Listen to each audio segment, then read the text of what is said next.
His name is James, 34 years old, London. He's been on Tinder for 6 years, Hinge for 4 years, Bumble for 3. Over 3,000 matches, hundreds of conversations, dozens of dates. He's still alone. Not because he's unattractive, not because he's boring, not because he's doing something wrong, because the app needs him to be alone. His loneliness is their business model, and they are very, very good at their business. The casino you live in. Here's something Match Group, the company that owns Tinder, Hinge and Match.com, actually filed with the SEC. Their revenue depends on user engagement, not user success. Read that again. Every time someone finds love and deletes the app, Match Group loses a customer. A published medical research paper from 2025 put it bluntly. Dating apps are designed like casinos. The reward has to be just enough to keep you coming back, but never enough to make you leave. That's not an accident. That's engineering. The global dating app market was worth $11.6 billion in 2025. It's projected to hit $12.5 billion in 2026. That money doesn't come from people who found their partner. It comes from people still searching, still swiping, still hoping.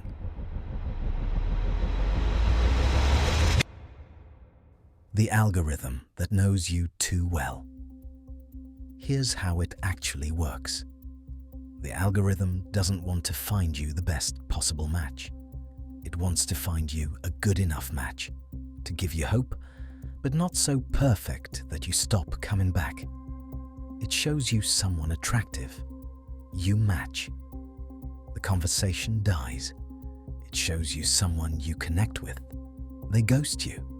It shows you someone almost perfect, just slightly out of reach.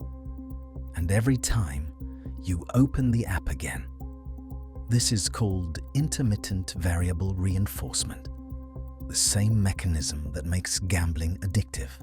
Slot machines, casinos, dating apps, same psychology, different screen. A 2025 academic study confirmed it. Self-optimality, selectivity, and the chase for something better are the top predictors of dating app addiction. And the apps know it. They designed it. Sarah's story. Sarah is 29, New York City.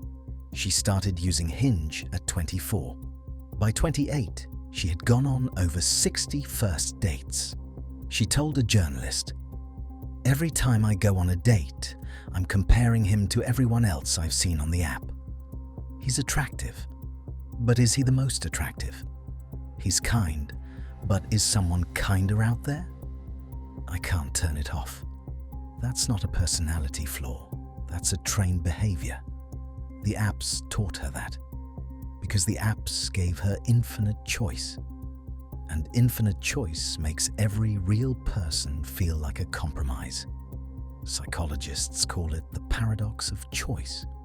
When you can swipe through 200 potential partners a day, the one sitting across from you at dinner never feels like enough. The app didn't help her find love.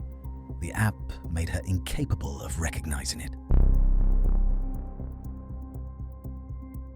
The numbers nobody wants to say out loud. Now let's talk about what this is doing to the world, not just to individuals, to society. Birth rates for women aged 20 to 24 hit a new record low in 2024. 55.8 births per 1,000 women, down from 57.7 the year before. Marriage rates are declining globally. Sex rates among young people declining. The US Surgeon General officially declared loneliness a public health epidemic. And the health impact of loneliness was compared to smoking 15 cigarettes a day, every single day. 4 in 10 Americans over 45 say they are lonely. Men now report higher loneliness rates than women, 42% versus 37%. And the dating apps? They just launched community events. Hinge pledged $1 million to fund social gatherings for lonely young people. The company that engineered the loneliness is now selling you the cure. What it does to you inside. Here's what nobody talks about. What does years of swiping do to how you see yourself?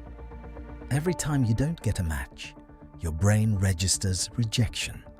Every time someone ghosts you, your brain registers abandonment. Every time you go back home alone, your brain records a verdict. Not enough.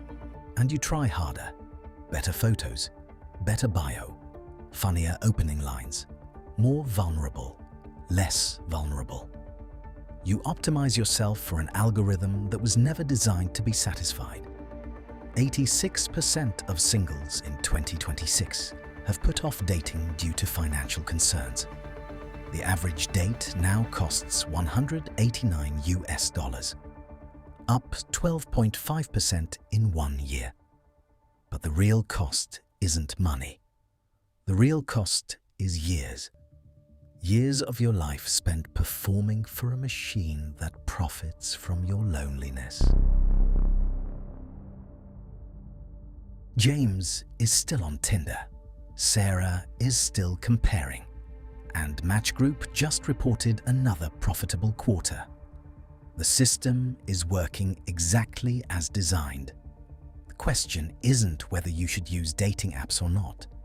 The question is, do you know what the app is actually optimizing for? Because it's not your happiness. It's not your relationship. It's not your future. It's your return visit.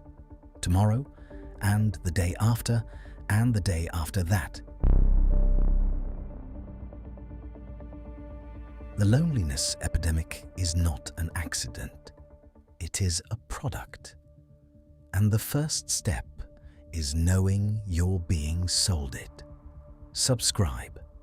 New episodes twice a week. The blueprint is already drawn. The question is, are you reading it?